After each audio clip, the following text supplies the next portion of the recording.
ناظرین، آپ نے بحری جہاز ڈوب جانے کے تو کئی واقعات سن رکھے ہوں گے اور یہ بھی جانتے ہی ہوں گے کہ بحری جہاز ڈوب جانے سے کتنے بڑے پیمانے پر جانی نقصان کا سامنا کرنا پڑتا ہے۔ جو لوگ ایسے حادثات سے بچ نکلتے ہیں ان کے دل میں ہمیشہ کے لیے پانی کا خوف بیٹھ جاتا ہے، وہ ایسے سفر سے دور بھاگتے ہیں۔ لیکن جہاں بات ہے ایک ایسی خاتون کی جو ایک یا دو نہیں بلکہ پورے 3 مرتبہ ایسے حادثات سے بچ نکلیں، اس کے باوجود بھی اس نے بغیر کسی خوف کے اس کام کو جاری رکھا۔ ناظرین، آئیے جانتے ہیں کہ وہ کون خاتون تھی اور اس کے ساتھ یہ واقعات کیسے پیش آئے۔ ناظرین، MDR وائس میں خوش آمدید۔ وائلٹ جوسف نامی یہ خاتون کوئینز آف سنکنگ شپ اور مس انسنکیبل کے نام سے بھی جانی جاتی ہیں۔ وائلٹ جوسف 2 اکتوبر 1887 کو پیدا ہوئیں اور ان کا بچپن چھوٹے بہن بھائیوں کی پرورش کرتے ہوئے گزرا، کیونکہ ان کی والدہ بحری جہاز پر بطور نگران کام کیا کرتی تھیں۔ والدہ کی بیماری پر جوسف بھی بطور نگران شپ پر کام کرنا چاہتی تھیں۔ اس نے مختلف جگہ پر درخواست بھی دائر کی لیکن کوئی اس کو نوکری دینے پر رضامند نہ تھا، کیونکہ وہ نہایت ہی خوبصورت خاتون تھیں۔ اس دور میں یہ خیال عام تھا کہ جہاز پر کام کرنے والی خوبصورت خواتین پیسنجرز کو ڈسٹریکٹ کرتی ہیں۔ ایک جگہ انٹرویو میں جوسف اپنا حلیہ بگاڑ کر گئیں تاکہ ان کی خوبصورتی چھپ سکے، اور اس بار وہ یہ جاب حاصل کرنے میں کامیاب بھی ہو گئیں اور انہیں جہاز پر بطور نگران رکھ لیا گیا۔ جاب کے پہلے 2 سال تو بغیر کسی حادثے کے معمول کے مطابق گزرے، لیکن اس کے بعد حادثات کی ایک فہرست کا آغاز ہوا۔ 1910 میں اسے رائل میل شپ اولمپیا میں کام کرنے کا موقع ملا، جو اس وقت کی سب سے زیادہ لگژری شپ خیال کی جاتی تھی۔ اسے سارا دن وہاں کام کرنے پر صرف 2 پاؤنڈ معاوضہ ملتا تھا، لیکن پھر بھی وائلٹ جوسف وہاں کام کرنا پسند کرتی تھیں۔ 20 سپٹمبر 1911 کو شپ انگلینڈ سے امریکہ کی طرف رواں دواں تھی۔ اس کا سامنا برٹش وارشپ HMS ہاکی سے ہوا۔ ویسے تو اسے اس کے پاس سے ہی گزر جانا تھا، لیکن بدقسمتی سے ان دونوں کا آپس میں ٹکراؤ ہو گیا۔ شپ میں پانی بھرنا شروع ہو گیا اور یہ ڈگمگانے لگی۔ ٹکراؤ سے ہونے والا سوراخ زیادہ بڑا نہ تھا، اس لیے دونوں شپس کو ڈوبنے سے بچا لیا گیا۔ وائلٹ نے ایک بار پھر اپنا کام چھوڑنے کے بارے میں نہیں سوچا، بلکہ بطور نگران کام کرتی رہیں۔ اب وائلٹ جوسف کو 18 اپریل 1912 میں اس وقت کے سب سے بڑے انسنکیبل شپ ٹائٹینک میں بطور نگران کام کرنے کا موقع ملا۔ جوسف کو ٹائٹینک پر سوار ہونے والے VIPs کی دیکھ بھال کا کام سونپا گیا۔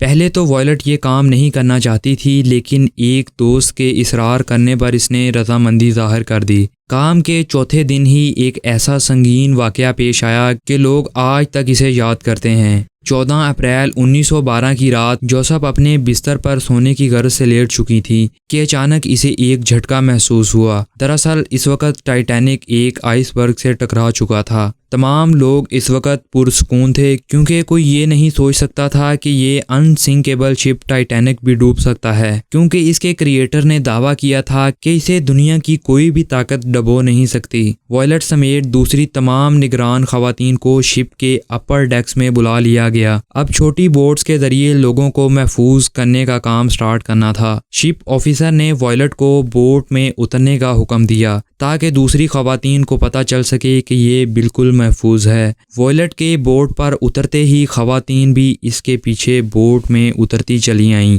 اچانک کسی نے ایک چھوٹا بچہ وائلٹ کے ہاتھ میں تھما دیا۔ وائلٹ نے بغیر کچھ سوچے سمجھے اس بچے کو ساتھ لگایا تاکہ اس کی جان بھی بچ سکے۔ بوٹ پر سوار لوگوں کی آنکھوں کے سامنے ٹائٹینک پانی میں ڈوب چکا تھا۔ پھر ایک سیونگ شپ کارپیتھیا ان لوگوں کو ساحل تک پہنچانے میں کامیاب ہو گئی۔ وائلٹ کے کارپیتھیا پر سوار ہوتے ہی ایک خاتون اس کے پاس آئیں اور بچہ چھین لے گئی۔ وائلٹ نے سوچا کہ یقیناً یہ اسی کی ماں ہوگی، اس لیے اس نے اسے جانے دیا۔ وائلٹ خوش قسمت تھی کہ وہ 1500 مر جانے والے لوگوں میں شامل نہ تھی۔ ٹائٹینک ڈوب جانے کے بعد سمندر کے سفر کا ڈر آج تک لوگوں کے دلوں میں ہے، لیکن اس کام کا وائلٹ جوسف پر کوئی اثر نہ ہوا اور اس نے اپنے کام کو جاری رکھا۔ اس نے 1916 میں ہاسپٹل شپ بریٹینک میں بطور نرس کام کرنا شروع کر دیا۔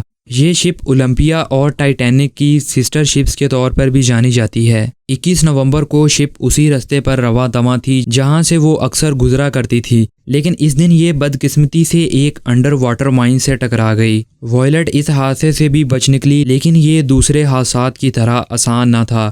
دھماکے کے فوری بعد بریٹینک پانی میں ڈوبنے لگی۔ وائلٹ لائف بوٹ کا انتظار نہیں کر سکتی تھی کیونکہ شپ بڑی تیزی سے پانی میں ڈوب رہی تھی۔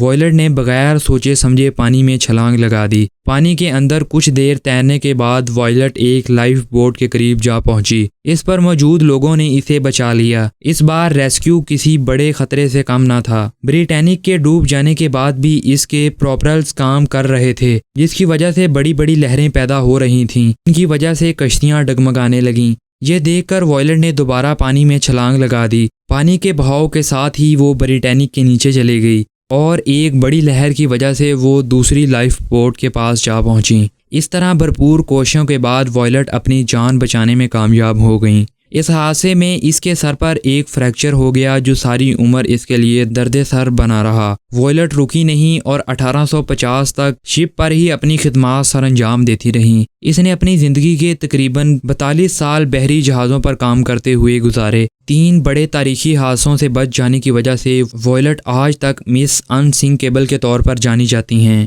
اگر آپ کو یہ ویڈیو اچھی لگی تو ویڈیو کو لائک کریں اور سبسکرائب کر کے بیل آئیکن پریس کر لیں تاکہ اس طرح کی انفارمیٹیو ویڈیوز آپ تک پہنچتی رہیں۔